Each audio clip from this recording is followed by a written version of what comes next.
A lot of people say we're sending $70–80 billion to Ukraine. Really? Well, last time I checked, about half of it's going to the military-industrial base here to replace the inventories that we've sent to them, to replace and to aid our modernization of our arsenal. We have billions of dollars in this bill to actually build up our defense industrial base that we now know, thank goodness, this is not against a NATO ally, because we would be desperate trying to actually support an all-out war now. But thank you, Vladimir Putin. If anything good came from this, we know how weak your military is. A 10-to-1 ratio of Ukrainians to Russian soldiers dead.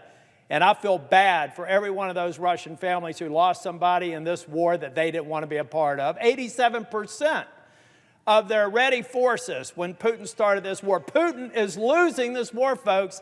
This is not a stalemate. This guy is on life support. He will not survive if the 50 nations who have come together in the Ramstein process to support Ukraine stick together. He will not survive if NATO becomes stronger. NATO's already got one and about to have a second ally that is only here because of Vladimir Putin. He's made NATO stronger. He's demonstrated that he is weak. He's demonstrated that he is losing. We all heard the classified reports that are now public that we thought that Russia was going to have air superiority within a couple of days and control all of the Ukraine that they wanted to control within a couple of weeks. Well, folks, that was 2 years ago.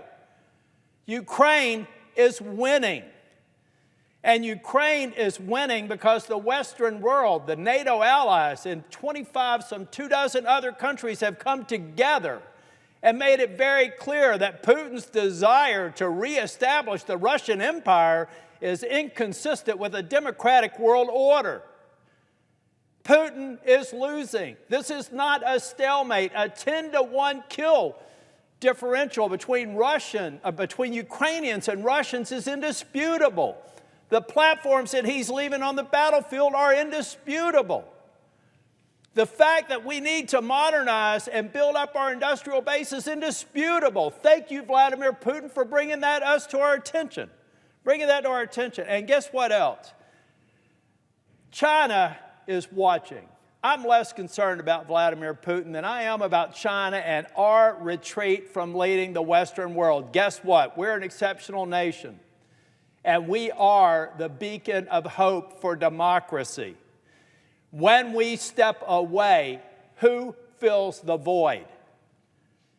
You'd be hard-pressed to find any nation that has the scale and the ability to do it but the United States, with all due respect to my friends in NATO.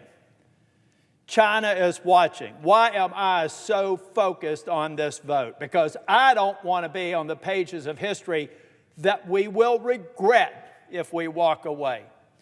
You will see the alliance that is supporting Ukraine crumble. You will ultimately see China become emboldened. And I am not going to be on that page of history. I believe that we have to vote today and we have to respect some of the priorities, maybe the concerns of the House as they move this through. But let's let this chamber be the chamber that stands with the free world. That's what we can do today.